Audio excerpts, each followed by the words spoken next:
Alléluia, gloire à Jésus. Je suis très heureux encore de partager une méditation avec vous en ce jour.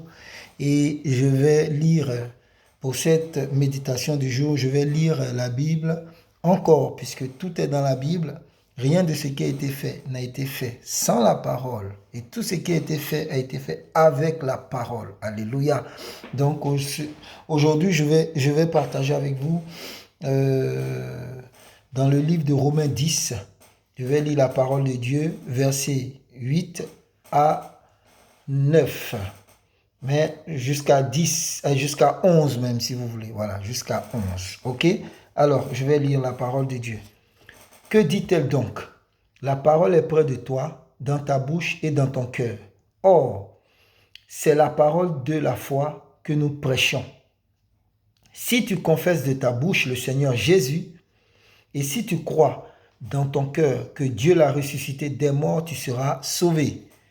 Car c'est en croyant du cœur qu'on parvient à la justice, et c'est en confessant de la bouche qu'on parvient au salut, selon ce que dit l'Écriture.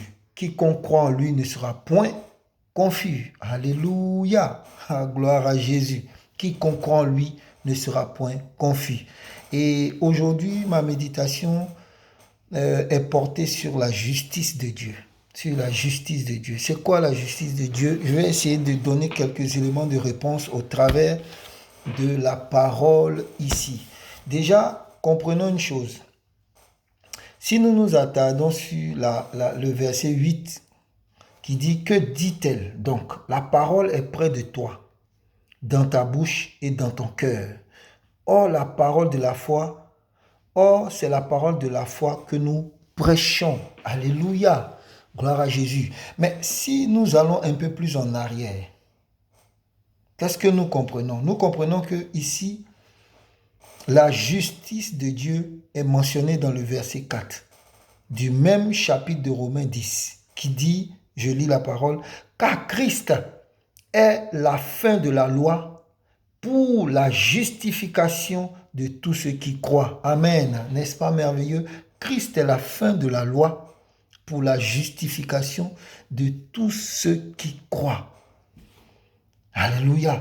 Et maintenant, tu te dis, mais comment vivre cette justice-là de Dieu? Puisque on est d'accord, on sait que Christ est la fin de la loi pour la justification de ceux qui croient. Alors, comment vivre maintenant cette justice-là? Simplement, le verset 8 nous met déjà la puce à l'oreille pour commencer. Il dit, que je relis encore, que dit-elle donc? La parole est près de toi, dans ta bouche et dans ton cœur. Or, c'est la parole de la foi que nous prêchons. Maintenant, quand tu viens au verset 9, alléluia, le verset 9 t'explique maintenant comment vivre cette justice-là.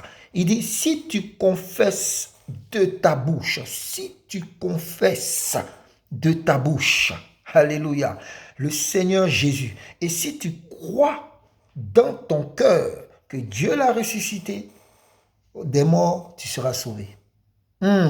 Donc, la justice, vive la justice qui est Christ, dont le verset 4 nous parle. Comment la vie? D'abord, le verset 8 nous dit qu'il faut le dire. Il faut parler. Il faut parler, c'est dans la bouche. C'est près de la bouche.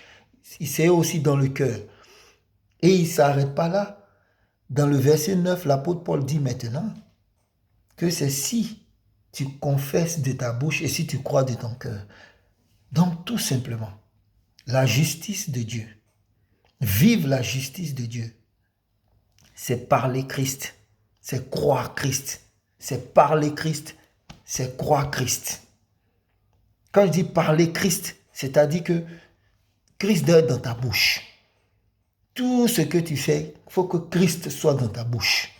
Quand je dis croire Christ, ça ne veut pas dire croire en ce qu'il t'a dit, mais croire Christ, c'est-à-dire croire que Christ existe, croire que Christ est, pas qu'il existe parce qu'il est hors du temps, mais croire que Christ est cette justice de Dieu. Donc, croire Christ, c'est-à-dire, ou si tu veux, je peux remplacer par croire la justice de Dieu. croire en la justice de Dieu, c'est pareil que croire Christ. Donc tu dois croire Christ et tu dois parler Christ. Sois béni. Donc ainsi tu reçois la révélation de comment marcher dans la justice de Dieu. On est ensemble pour une prochaine vidéo. Que le Seigneur te donne la sagesse pour comprendre ses paroles et que la grâce de Dieu t'emmène toi-même à t'asseoir sur la parole, sur la Bible. Sur la Bible. C'est pas autre chose que je lis, c'est la Bible. T'asseoir sur la Bible. Et puis de pouvoir méditer la Bible pour avoir la révélation de la parole. Que la parole que je te donne maintenant reste et parte dans ton cœur comme une bonne semence. Et remédite-la au travers de ta Bible, médite-la afin que tu puisses réussir dans tout ce que tu entreprends. Que Dieu te bénisse et que sa grâce et sa faveur soient sur toi. À très bientôt pour une prochaine méditation. On est ensemble là, mon frère, ma soeur. Au nom de Jésus, tu es béni. Amen.